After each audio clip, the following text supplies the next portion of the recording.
Study IQ IAS, अब तैयारी हुई अफोर्डेबल।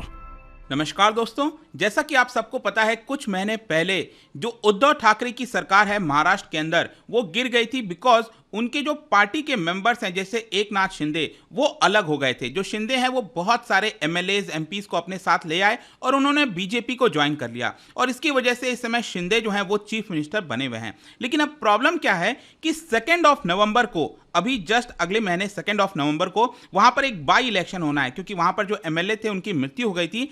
इस बाई इलेक्शन में अब क्या है कि जो शिवसेना का नाम है और जो सिंबल है वो कौन इस्तेमाल करेगा, क्योंकि शिंदे का कहना है कि इसके असली हकदार वो हैं क्योंकि बहुत सारे MLAs MPs उनके साथ गए हैं।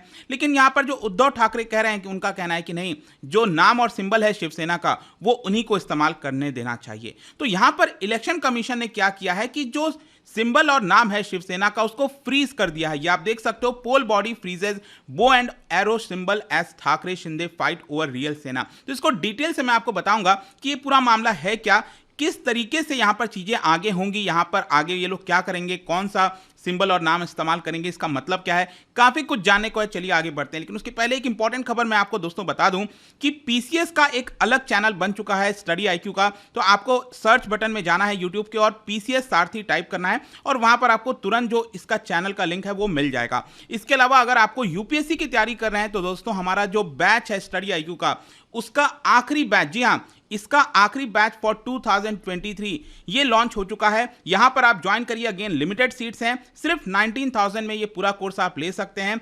अंकित लाइव कोड इस्तेमाल करना है हमारे वेबसाइट और ऐप पर जाकर, और वहां पर आपको कई फीचर्स मिलेंगे। 900+ hours of live teaching, notes दिए जाते हैं, आंसर राइटिंग प्रैक्टिस आपके मेंस एग्जाम के लिए, मेंटरशिप मिलता है। कोई दिक्कत है, प्रॉब्लम है, कभी भी आप अपने मेंटर से पूछ सकते हैं। इसके अलावा आप मेरे इंस्टा पेज पर जाइए, वहां पर स्टोरीज में जितने भी MCQs हैं उसको आप अटेम्प्ट कर पाएंगे। चलिए शुरुआत करते हैं और सबसे पहले देखते हैं एग्जैक्टली हुआ क्या। देखिए अभी सैटरडे की ही बात है, 8 अक्टूबर को इलेक्शन कमीशन ने एक इंटरिम ऑर्डर पास किया।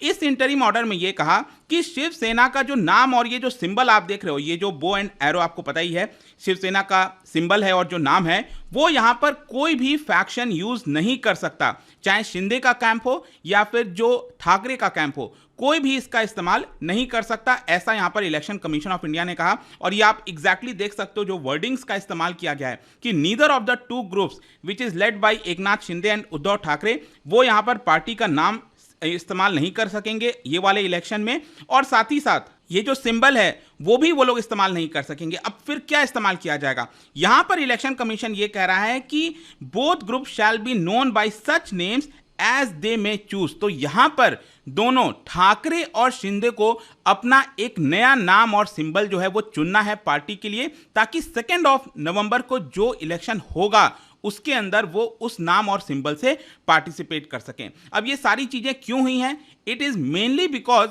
इलेक्शन कमीशन का कहना है कि हमें ये जो ऑर्डर है वो इसलिए लाना पड़ा ताकि दोनों पार्टीज को इवन पर रखा जाए, किसी को एक तरफ फायदा ना हो। जब तक इलेक्शन कमीशन डिसाइड नहीं कर देता कि शिवसेना का नाम और सिंबल शिंदे को जाएगा या ठाकरे को जाएगा, जब तक इलेक्शन कमीशन डिसाइड नहीं कर देता तब तक इस चीज को बैलेंस रखने के लिए उनको नया नाम और सिंबल जो है वो चुनना पड़ेगा। और ये जो बाई इलेक्शन है दोस्तों, सॉरी मैंने 2 नवंबर को बोला, बेसिकली इट इज ऑन 3 नवंबर। ध्यान रखिएगा, ये जो इलेक्शन होना है it is for Andheri east assembly seat, ये आपका बाई इलेक्शन होना है क्योंकि वहां पर जो MLA थे उनकी मृत्यु हो गई थी। तो यहां पर आपको पता है 6 महीने के अंदर चुनाव कराए जाते हैं इलेक्शन कमीशन के द्वारा। जो शिंदे फैक्शन है वो यहां पर इलेक्शन कमीशन ऑफ इंडिया गया था जब ये पूरी पार्टी टूटी थी, और इसलिए उनका कहना है कि ये जो शिवसेना का पूरा इस्तेमाल है वो उनके द्वारा किया जाना चाहिए। अब क्वेश्चन ये है कि इलेक्शन कमीशन के पास ये पावर कहां से मिलती है, कैसे इलेक्शन कमीशन डिसाइड करता है? तो देखो यहां पर एक ऑर्डर दिया है, दैट इज सिंबल ऑर्डर 1968। इसके अंदर पैरा 15 है, उसके हिसाब से डिसाइड किया जाता है कि इलेक्शन कमीशन जो है वो किसको जो नाम और सिंबल है वो देगा।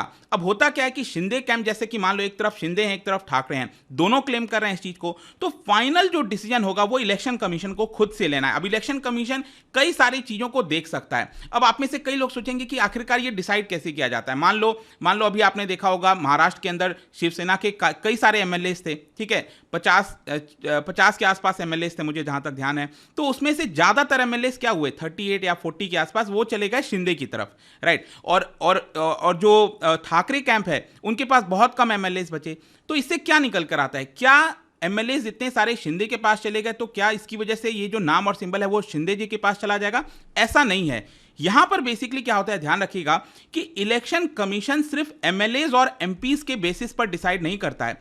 जो पार्टी के वर्कर्स हैं, क्योंकि पार्टी तो बहुत बड़ी होती है, राइट। तो जैसे बताया जा रहा है कि शिवसेना के अंदर मान लो 10 लाख के आसपास वर्कर्स हैं, 10 लाख से ऊपर, ठीक है।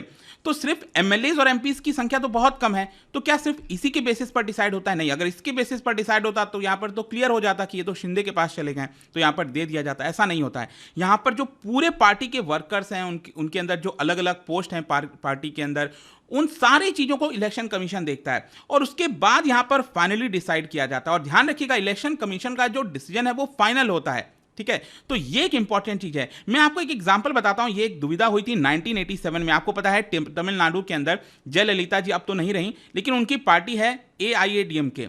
अब उसके पहले आपको पता होगा जयललिता जी के पहले कौन था संभालने वाला, वो था MG रामचंद्रन, ठीक है। MG रामचंद्रन थे। और इलेक्शन, जब MG रामचंद्रन की मृत्यु हो जाती है तो इलेक्शन कमीशन के पास अगेन बहुत बड़ी प्रॉब्लम हो जाती है, क्योंकि MGR की जो वाइफ है जानकी, वो क्लेम कर रही थी कि पार्टी और सब कुछ यहां पर उनके पास जाना चाहिए, लेकिन जो जयललिता है वो कह रही थी कि नहीं, ये पार्टी और सिंबल उनके पास जाना चाहिए। जो उनकी वाइफ है जानकी, उनका कहना था कि ज्यादातर MPs और MLAs ये उनकी तरफ हैं, लेकिन जयललिता कह रही थी कि नहीं, जो पार्टी ऑर्गेनाइजेशन है, जो पूरी पार्टी है, उनके जो वर्कर्स हैं, ज्यादातर मेजॉरिटी उनके पास हैं। तो इलेक्शन कमीशन को डिसाइड करना था, लेकिन ये डिसीजन लेती इलेक्शन कमीशन, उसके पहले ही पार्टी के अंदर यहां पर जो मतभेद है वो खत्म हो गया और डिसाइड कर लिया गया किसके पास जाएगा। तो ये जो प्रॉब्लम आई है ना इस बार, ये अब देखना होगा, क्योंकि पहला टेस्ट होगा इस तरह का कि पहली बार इस तरह से इलेक्शन कमीशन डिसाइड करेगा। क्योंकि अभी तक ज्यादातर क्या होता था कि जब भी फैक्शंस होते थे तो एक पूरा झुकाव क्लियर कट दिखता था, लेकिन यहां पर देखना थोड़ा सा मुश्किल हो जाता है। और इसीलिए आप देखिए यहां पर एक लेटर भी लिखा गया था उद्धव ठाकरे जी के द्वारा, और उसके अंदर आप देख सकते हो उद्धव ठाकरे जी का कहना था कि 12 लाख जो सेना के मेंबर्स हैं शिवसेना के, उसमें से 10 लाख मेंबर्स ठाकरे के साथ हैं, उद्धव ठाकरे के साथ हैं, इसलिए शिवसेना का जो सिंबल और सब कुछ है वो उनके पास मिलना चाहिए। यहां पर एक लेटर लिखा गया, इसके अंदर आप क्लियरली देख पाओगे। और साथ ही साथ उनका यह भी कहना था, ध्यान से समझिएगा, उनका कहना है ठाकरे जी का कि 14 MLAs और 12 मेंबर ऑफ लेजिस्लेटिव काउंसिल ये भी यहां पर उद्धव ठाकरे के साथ हैं, ठीक है। और यहां पर जो उद्धव ठाकरे हैं, उन्होंने लेटर में ये लिखा कि जो 40 MLAs और 12 MPs गए हैं इनके साथ, क्या शिंदे के साथ, वो बेसिकली यहां पर डिस्क्वालिफिकेशन प्रोसीडिंग्स में फेस कर रहे हैं। इसकी वजह से ये नहीं कहा जा सकता कि 40 MLAs जो हैं वो शिंदे के पास हैं। वो अभी डिस्क्वालिफिकेशन जो है वो डिपेंड करेगा क्या निर्णय आता है, नहीं आता है। तो यहां पर बार बार ठाकरे जी के द्वारा क्लेम किया जा रहा है कि ज्यादातर मेंबर्स, जैसे कि 12 लाख प्राइमरी मेंबर्स में से 10 लाख उनके साथ हैं, 2.6 लाख मेंबर्स जो पार्टी के अंदर पोस्ट कैरी करते हैं वो भी ठाकरे जी के पास हैं। तो वो बार बार दिखाने की कोशिश कर रहे हैं कि जो पूरी पार्टी है एज अ ओवरऑल वो ठाकरे के साथ है, इसलिए उद्धव ठाकरे को ये जो पूरा सिंबल और नाम है वो मिलना चाहिए, ये शिंदे कैंप के पास नहीं जाना चाहिए। अब आगे क्या होना है, देखो यहां पर आगे यही है कि कमीशन ने सबसे पहले तो ये बोला है कि दोनों पार्टीज मंडे तक, मतलब आज जब मैं ये वीडियो बना रहा हूं, आज मंडे तक यहां पर जो अपना नाम और सिंबल है उसके चॉइसेस दे दिए जाए। एक लिस्ट होती है, ध्यान रखिएगा, ऐसा नहीं है कि कोई भी सिंबल बोल दिया गया, ठीक है। अब इलेक्शन कमीशन एक लिस्ट जारी करता है, उसके अंदर अलग अलग चीजें होती हैं, यहां पर वो दे सकते हैं इलेक्शन कमीशन को। तो यहां पर आप देख सकते हो उद्धव ठाकरे ने तुरंत भेज भी दिया, 3 ऑप्शन भेज दिए इलेक्शन कमीशन को, एक ट्राइडेंट का, एक राइजिंग सन का और एक मशाल का। इन 3 में से कोई भी एक सिंबल जो है वो उद्धव ठाकरे को मिल सकता है, जस्ट फॉर दी 3 नवंबर को जो बाई इलेक्शन होने वाले हैं, सिर्फ उसके लिए। अब देखना होगा यहां पर जो शिंदे कैंप है वो किस तरह का सिंबल भेजता है। अभी तक तो फाइनल चीजें नहीं आई हैं, लेकिन कंक्लूजन क्या निकलता है, देखो यहां पर जो शिंदे कैंप है उनका कहना है कि जो इलेक्शन कमीशन ने ये जो ऑर्डर दिया है फ्रीज करने का वो सही है, लेकिन उद्धव ठाकरे कह रहे हैं कि नहीं, इलेक्शन कमीशन ने इनजस्टिस किया है। यहां पर क्लियर कट उद्धव ठाकरे को यह मिलना चाहिए था शिवसेना का नाम और सिंबल, लेकिन उन्होंने अभी के लिए इसको फ्रीज कर दिया है जब तक ये चीजें क्लियर कट डिसाइड नहीं कर ली जाती। देखते हैं इसको लेकर आगे क्या होगा, बट आई होप कि जो पूरा मामला था उसको आपको समझने में आसानी हुई होगी। और जाने से पहले एक इंटरेस्टिंग क्वेश्चन, क्योंकि हम इलेक्शन कमीशन की बात करें, क्या आप बता सकते हो देश का पहले सबसे पहले चीफ इलेक्शन कमिश्नर कौन थे देश के अंदर? इनका राइट आंसर आपको पता ही है, जो मेरा इंस्टाग्राम है वहां पर तो मिलेगा ही, वहां पर स्टोरीज में। अगर आप वहां पर नहीं हो कोई बात नहीं, टेलीग्राम से भी ले सकते हैं। इसके अलावा अलग अलग सोशल मीडिया पर आप जुड़ सकते हो। पीडीएफ चाहिए तो टेलीग्राम पर आइए। साथ ही साथ यूपीएससी की जो तैयारी है मैंने आपको बताया, ये लास्ट बैच है, ध्यान रखिएगा। जल्द से जल्द इसके अंदर एडमिशन ले सकते हैं। इसके बाद 2023 के लिए बैच नहीं आएगा दोस्तों, बस ये ध्यान रखना है आपको। आई होप कि वीडियो आपको पसंद आया होगा। मिलता हूं आपसे next time. Till then, thank you very much, see you soon. Study IQ IAS, अब तैयारी हुई अफोर्डेबल।